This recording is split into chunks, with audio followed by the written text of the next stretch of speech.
deuxième offrande qui est consacrée à moyen que nous rejoignons, nous sommes capables de transport collectif pour l'église. Moi, invité au chanter, il est une sainte guerre, il est un combat divin entre le ciel et la terre, entre le mal et le bien. Après la lutte suprême, la couronne nous attend. Jésus-Christ la mettra lui-même sur le front du combattant. Certaine est notre victoire, luttons sans crainte et sans peur. 222, chant d'espérance, section française correspondant au 367 sur les ailes de la foi et pratique populaire 273.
frères, on va recevoir bénédiction, on va nous séparer, pas oublier que dans le championnat que nous y est, c'est pas FIFA qui parle dans nos couples là, c'est pas président de fédération qui parle dans nos couples là, mais c'est Jésus-Christ lui-même qui va remettre nos couples là. Ne savez-vous pas que ceux qui courent dans le stade courent tous, mais qu'un seul remporte le prix, courait de manière à le remporter. Oublions ce qui est en arrière.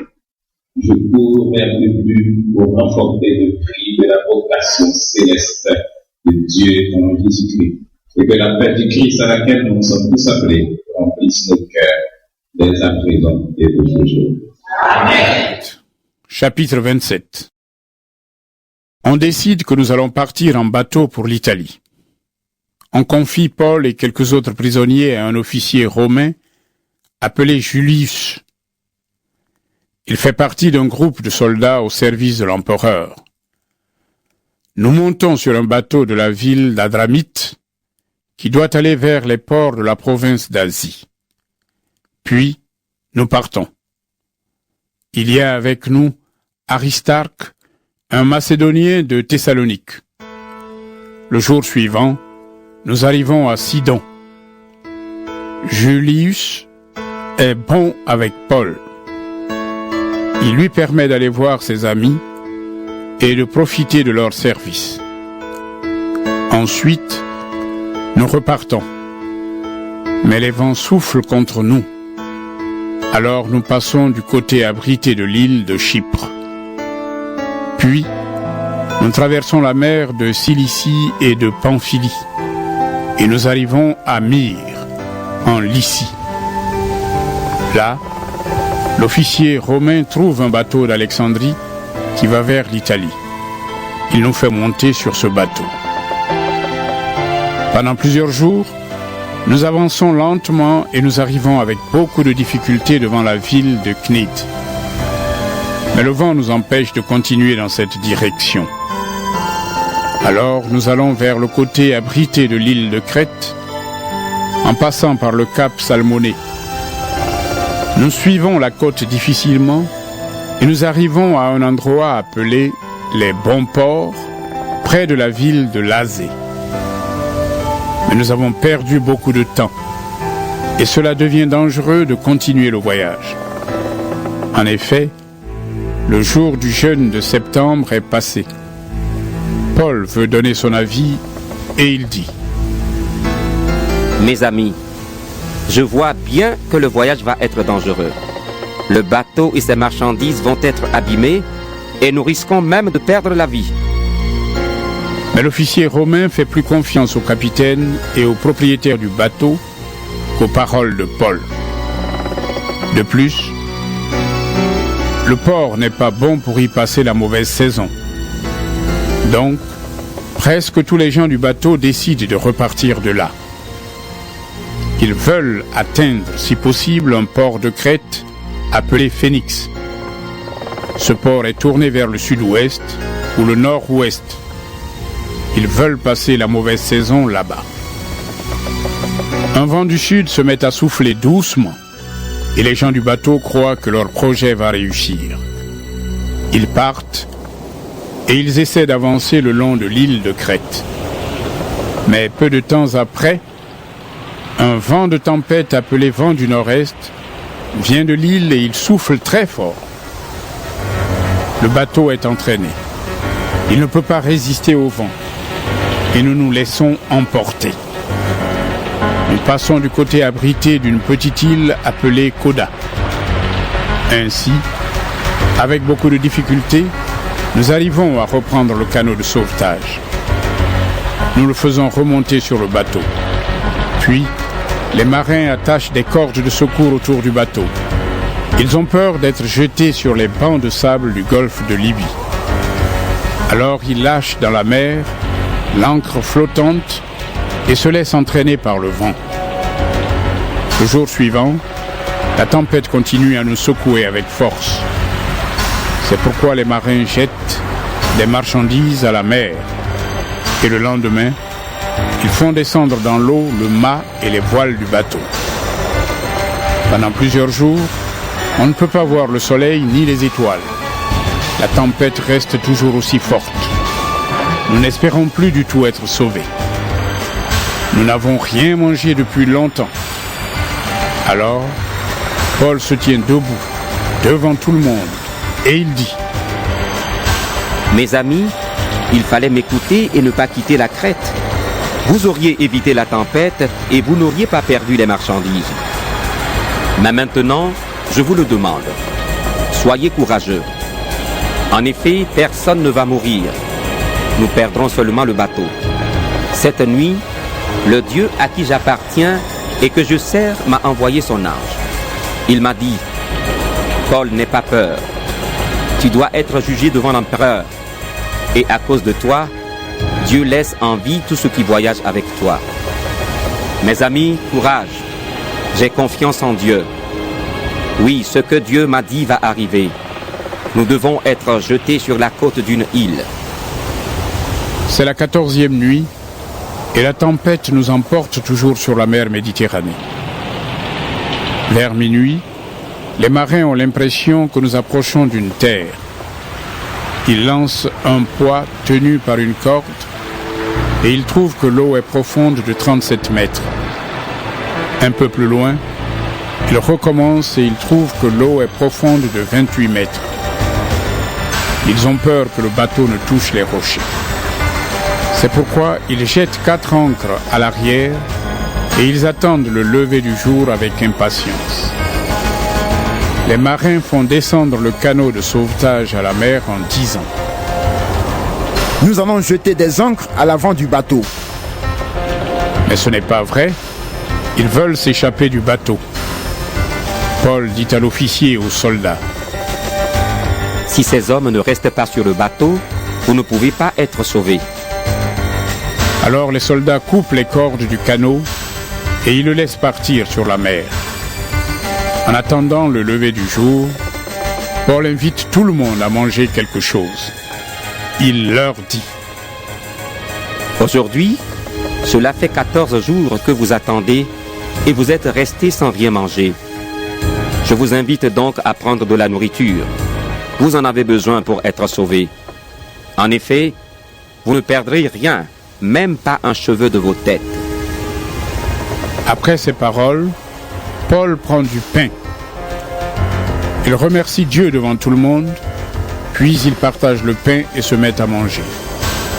Alors tous reprennent courage et ils mangent aussi. En tout, nous sommes 276 personnes sur le bateau. Quand ils ont assez mangé, ils jettent le blé à la mer pour rendre le bateau plus léger.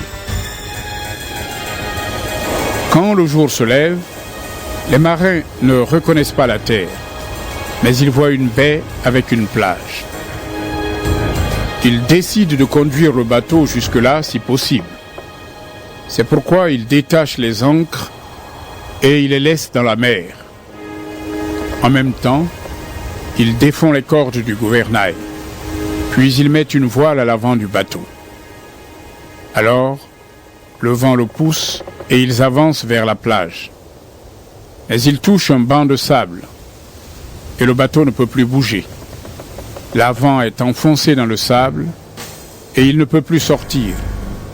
Puis, les vagues violentes